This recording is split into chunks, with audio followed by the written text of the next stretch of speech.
Hey everybody, welcome to Cowboy Leather.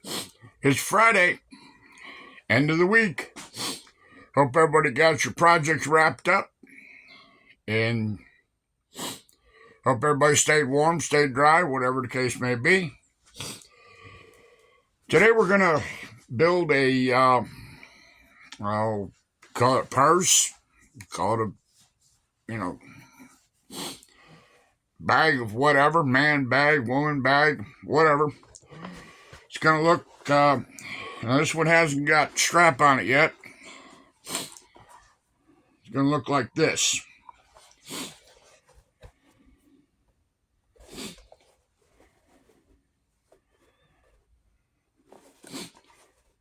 Decide, do a little color contrast. You got a deep brown here.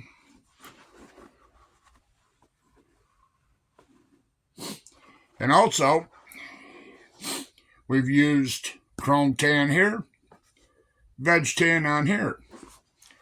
So we're going to do the same thing, but we're going to switch it up a little bit.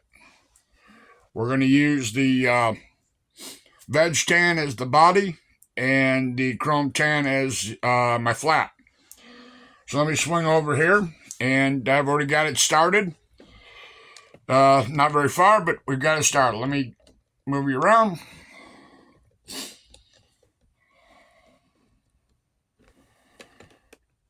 Ease you in.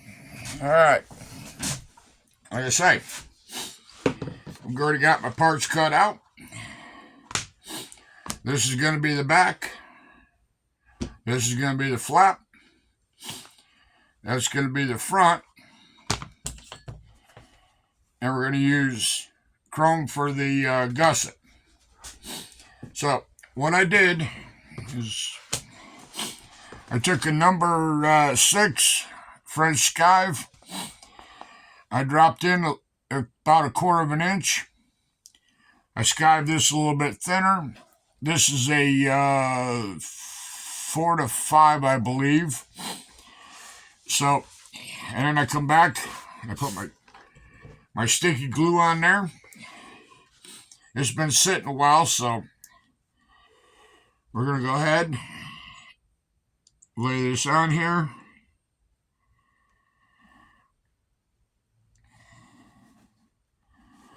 Don't pull it because it has a tendency of stretching. Now, when I did leave basically a witness mark, whatever you want to call it, on there so I can see where I'm going when I put this on.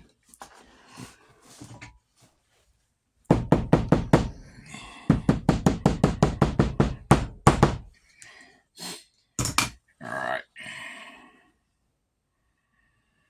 So there's your back and your flap.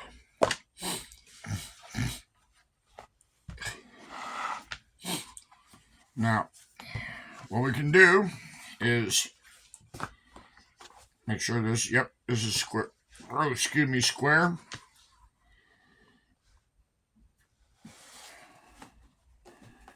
What we're going to do is we're going to turn this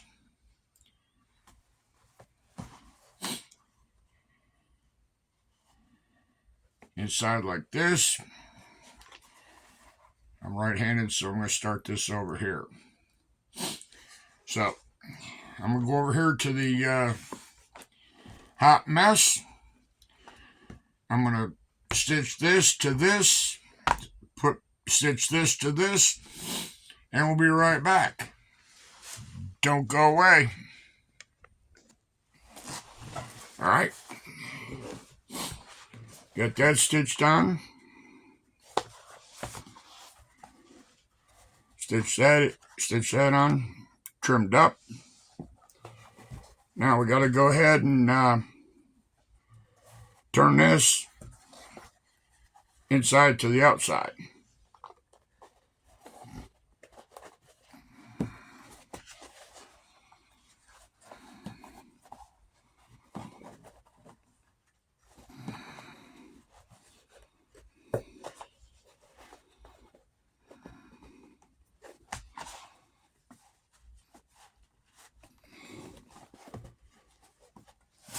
raise you up here a little bit. There we go.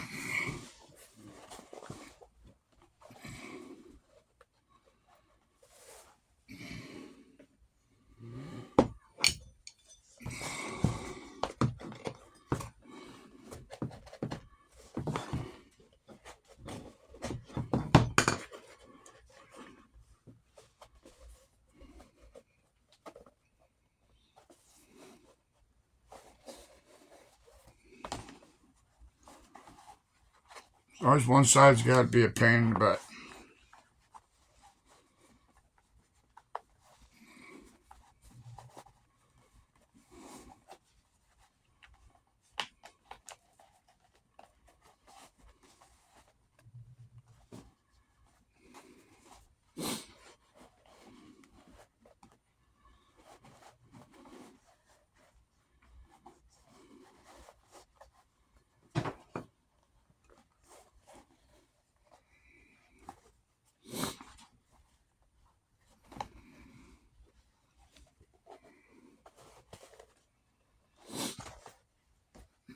In doubt.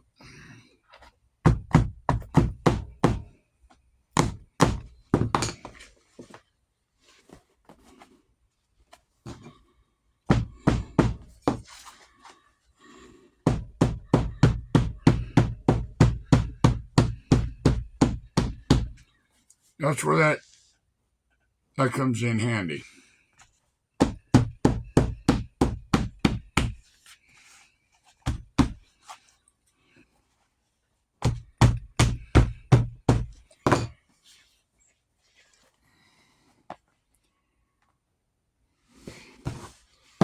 All right, now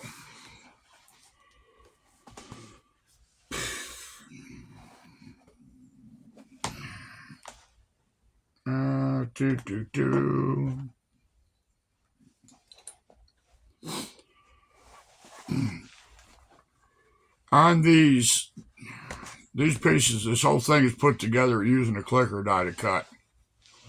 I don't know if you can see it, but there's a little notch right there.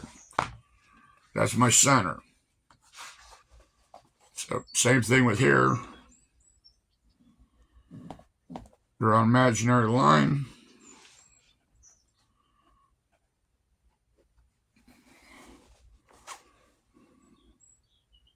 That's my center.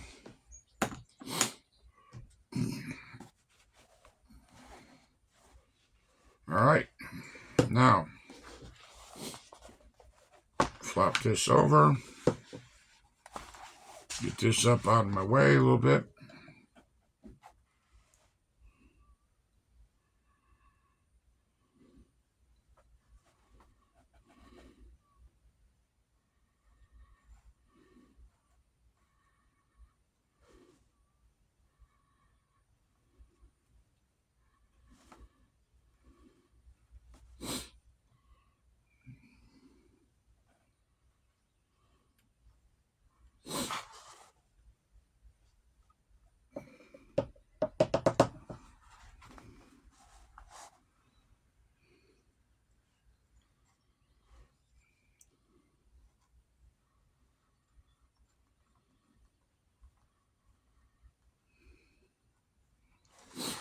Set that out there.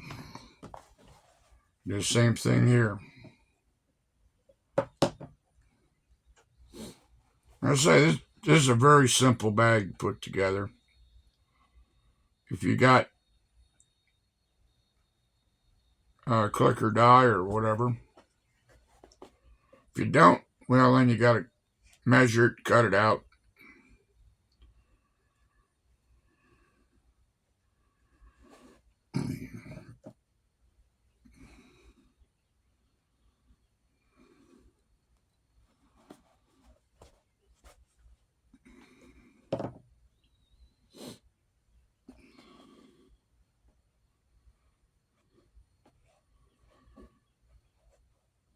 I got to treat my clicker dice with respect.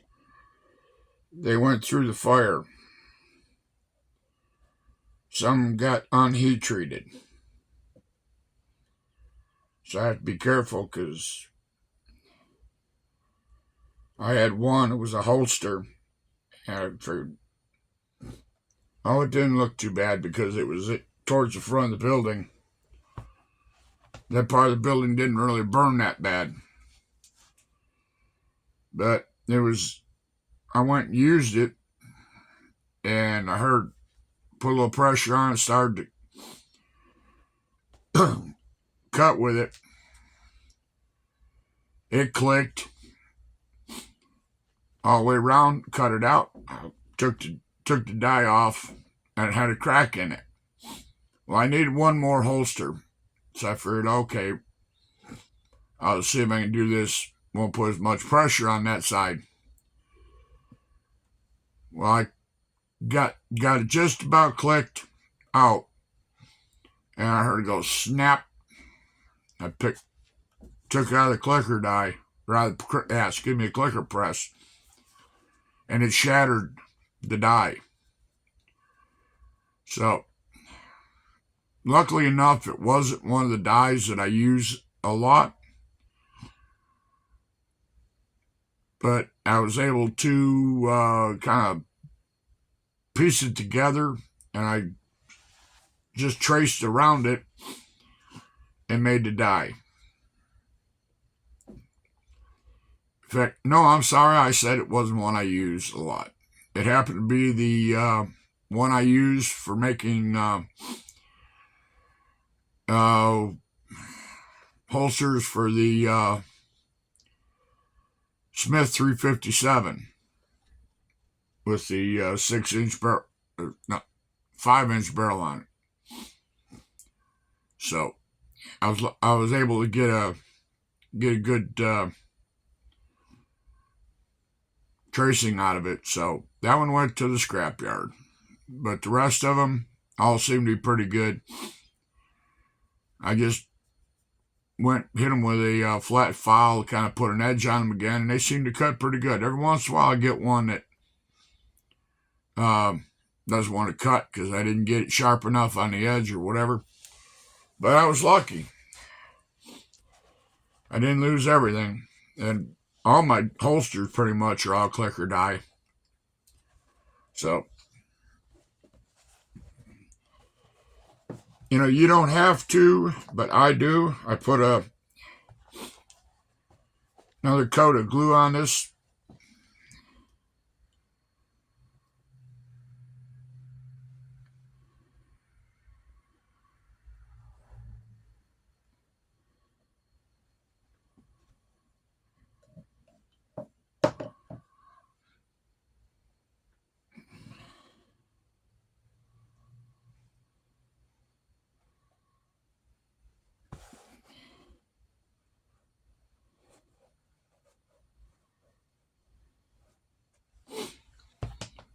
I make quite a few of these.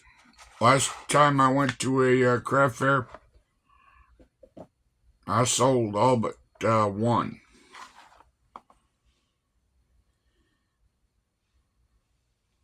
And that one I left with my daughter, and just for Christmas, she went to a Christmas bazaar or craft show or whatever, and she sold it. So she sold that, and I had I believe she said the woman took a key fob that was the same color.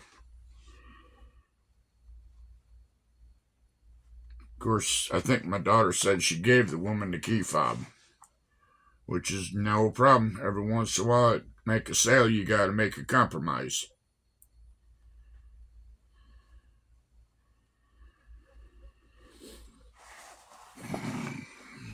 I'm all about the art of the deal.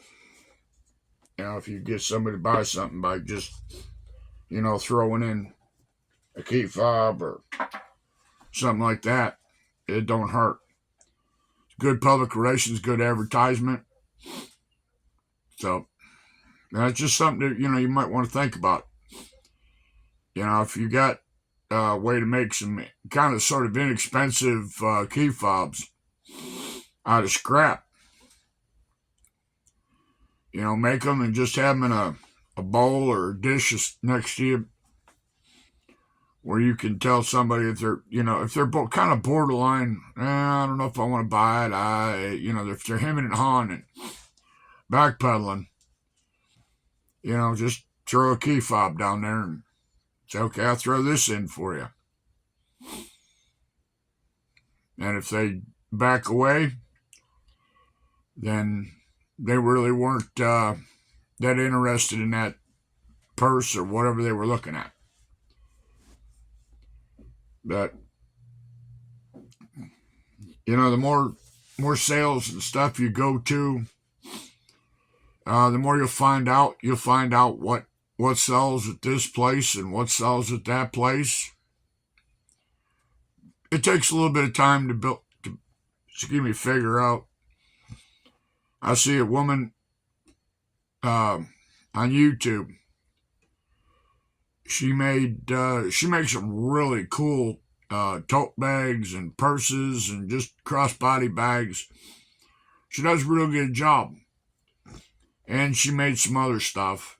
She sews leather. She makes stuff from fabric. Well, she went to a craft fair, and it was, I believe it was at a winery.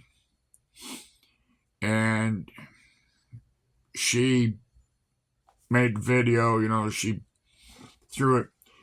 And her recap was, she wasn't impressed. She didn't say if she sold anything. She just said she really wasn't impressed. It wasn't what she expected for all the work she put into it. But she went to another one and I guess did okay. So that kind of built her confidence up a little bit. But I find, I go with the expectation that if I could sell enough to cover my booth rental or my space rental, once I get that done, everything else is gravy. And my daughter and I have been pretty good at the one we go to in April. And each year, we've been doing this, I think, 5-6 years now. And we've done pretty good.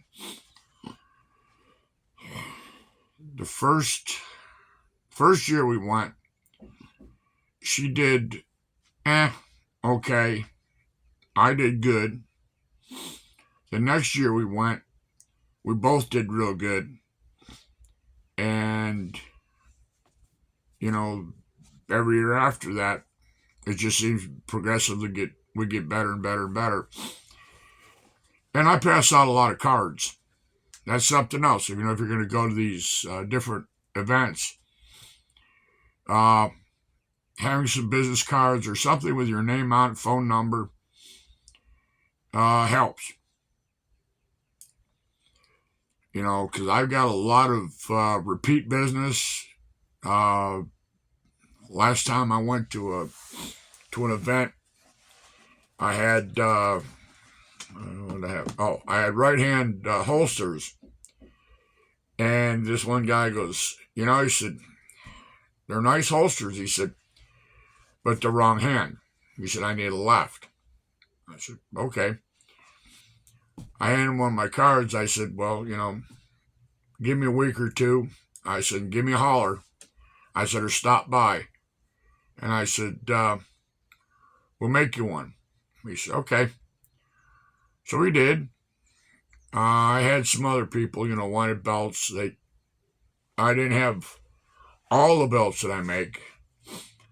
And they stopped by. They looked at what I had. They bought belts. So, that's another thing. If you go to, like I say, if you go to craft fairs, have something with your name on it that you can hand people.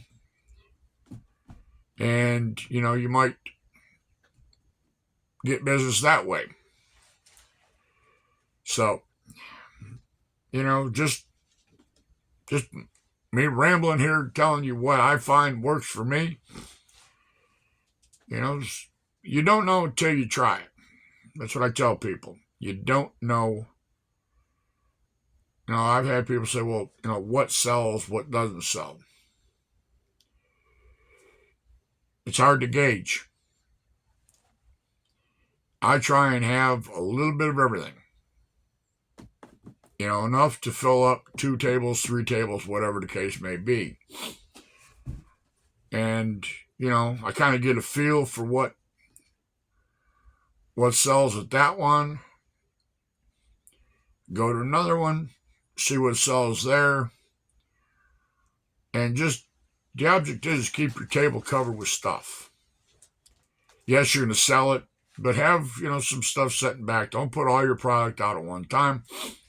If somebody says, hey, I'm looking for a brown belt, plain. Maybe you haven't got one laying on the table. You may have one laying in your box or wherever you keep your stuff. So just, you know, have a bit of stuff. Have a little stuff if you can do it. Keep a little stuff back. You want to have enough on the table, but you don't want it to look trashy. And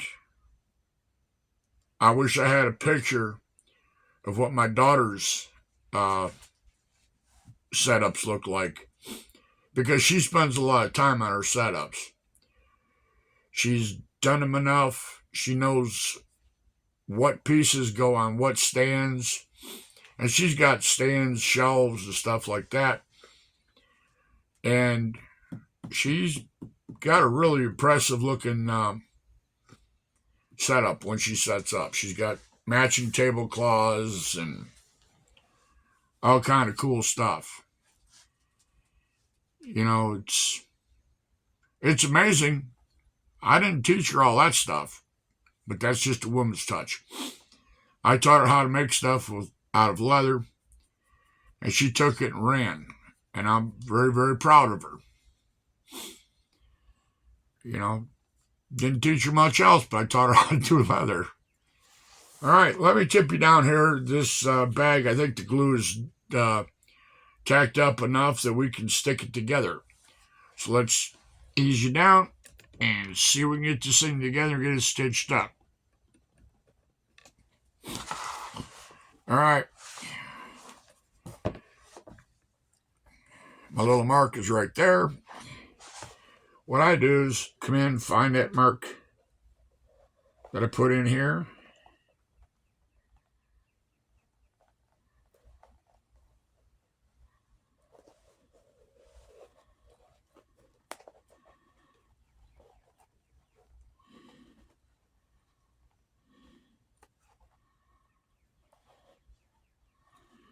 Start walking it around. Paying close attention to keeping the edges.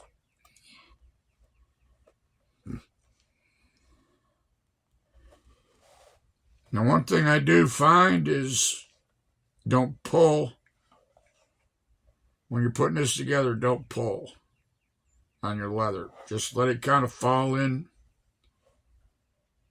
place naturally. Because if you pull on it, it gets whoopee jawed.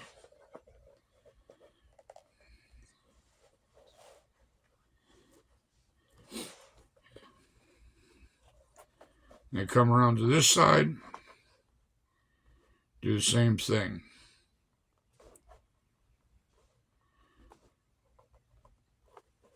When I say don't pull, if you're going to use a heavier piece and we'll say your gusset's a little lighter piece of leather, when you go to put it together, if you pull on that light piece, it's going to have a tendency to stretch, and then you're going to end up with that much, too much on the other side.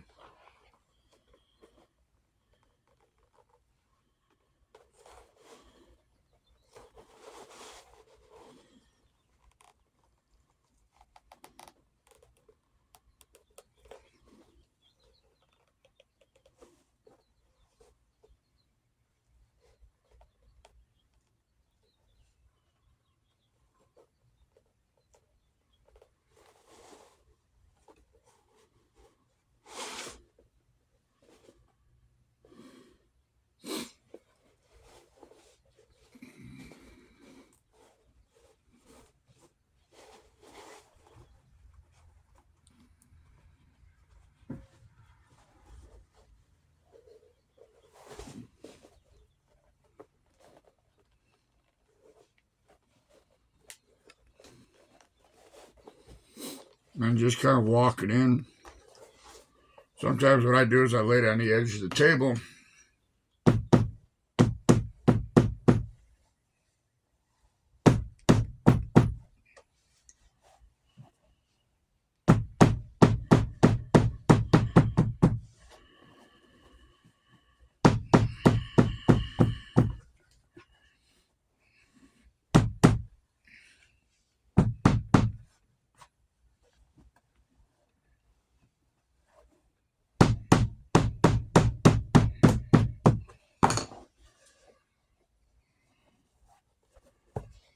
All right.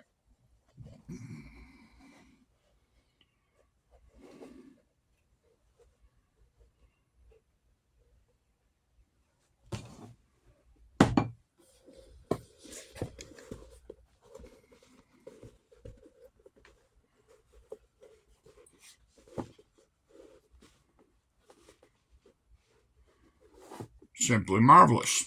Let me go stitch it up and we'll come back.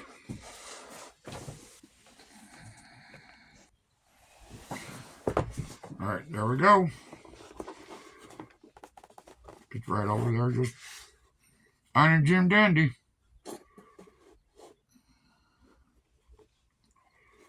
Now, what I'm going to do is put the straps over here. Put them out with. I got some brass hardware. I put a loop of leather here, one on this side. Make my strap with a brass buckle, and we'll call it a purse. And I got some. I got a couple different closures. I'm not sure what kind of closure I'm going to put on here, but like I say, you can tool this as I did in this one.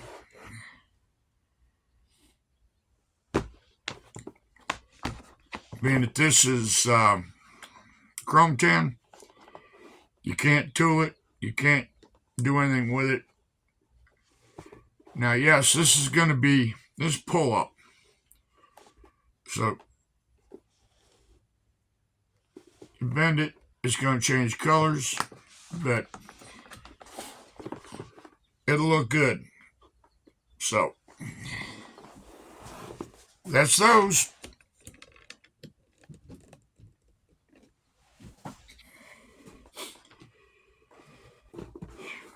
I'd walk you straight through all the steps, but then we get into too long a video. People lose interest. And I'd rather have you stay interested in falling asleep. So, that being said, I'm going to go ahead and make me some straps. I'm not sure, what colors I'm going to use. If I want to use dark brown on this one and light brown on this one, I'm not sure. I'm not sure what I want to, use for the closures, like I say. So I've got some other projects I got to work on before I get to those, but I just wanted to show you basically how I make handbags, shoulder bags, whatever. So that being said, I hope everybody has a good weekend. Hope everybody is safe. And we will see you come Monday. Start a new week. Cowboys out. Bye now.